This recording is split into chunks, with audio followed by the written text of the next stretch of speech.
षटतिला एकादशी की व्रत कथा। एक बार देवर्षि नारद ने भगवान विष्णु से षटतिला एकादशी की कथा और महत्व के बारे में पूछा। तब भगवान विष्णु ने उन्हें एक पौराणिक कथा सुनाई। प्राचीन काल में मृत्युलोक में एक ब्राह्मणी रहती थी। वह बहुत धार्मिक थी और सदैव व्रत उपवास पूजा पाठ में लीन रहती। वह भगवान विष्णु की परम भक्त थी और उसने अनेक व्रत किए जिससे उसका शरीर अत्यंत दुर्बल हो गया।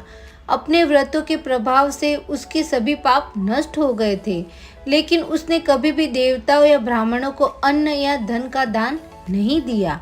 भगवान ने सोचा कि इस ब्राह्मणी ने व्रत आदि से अपना शरीर तो शुद्ध कर लिया और यह वैकुंठ लोक जाने की अधिकारी है, परंतु इसने कभी अन्न का दान नहीं किया, इसलिए इसे वहां तृप्ति मिलना कठिन होगा। तब भगवान श्री हरि स्वयं एक भिक्षुक का रूप धारण कर ब्राह्मणी के द्वार पर गए और भिक्षा मांगी। ब्राह्मणी ने भिक्षुक को भिक्षा देने के लिए मिट्टी का एक ढेला दे दिया। भगवान वह मिट्टी लेकर अपने लोक लौट आए।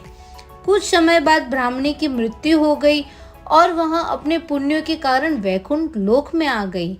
उसे वहां एक सुंदर महल मिला, लेकिन वह महल खाली था और उसमें खाने के लिए कुछ भी नहीं था। वह चिंतित होकर भगवान विष्णु के पास गई और उससे इसका कारण पूछा। उसने कहा कि उसने जीवन भर आपकी पूजा और व्रत किए, फिर भी उसे महल में अन्न क्यों नहीं?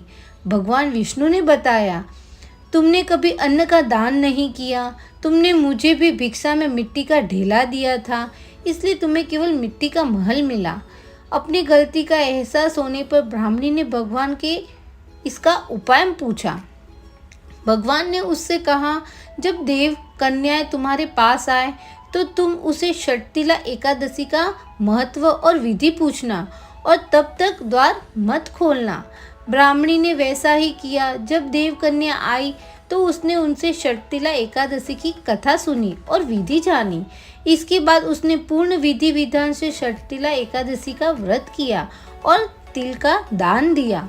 इस व्रत के प्रभाव से उसका महल अन्न, धन और सभी आवश्यक वस्तुओं से भर गया, सुखपूर्वक रहने लगी। यह कथा अन्नदान और तिल के महत्व को दर्शाती है। इस दिन तिल का 6 प्रकार से उपयोग, स्नान, उपटन, हवन, सेवन, दान और तर्पण करने से पापों का नाश होता है, दुर्भाग्य दूर होता है और मोक्ष की प्राप्ति होती है। जय श्री कृष्ण।